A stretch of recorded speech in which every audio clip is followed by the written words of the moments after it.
Rick, good afternoon, Rick. Ay, sir. Ito. So, meron kayo sa shoutout dyan? Shout out kay Safety Abantok mo. Safety Arman Tokmo, Safety yung Arman. kasama natin dati. Yung kasama natin. So, ano pa? May sir kasi, nagtatanong kasi siya kasi may ginagawa doon sa bahay nila yung mezzanine floor. Floor daw niya. Kung Tapos? pasok pa daw sa building code yung 1.7. Meron siyang floor height. Floor height na Na 1.7. 1.7 lang sa mezzanine niya. Sige. Yung sa mezzanine niya.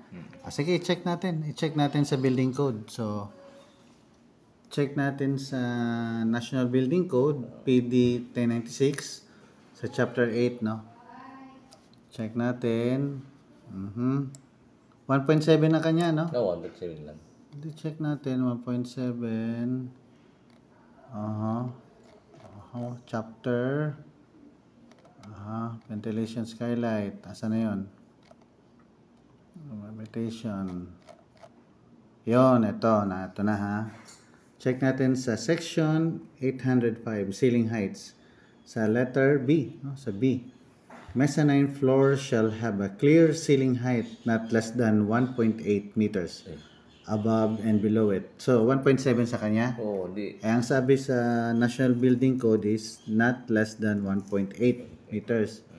So, Safety Arman, sorry. Sabi mo, sorry ha. Sorry sa... Hindi pasok yung 1.7 na floor height mo sa mezzanine nyo. So, dagdagan na ng Gs ng 10 cm para pumasok sa 1.8, no?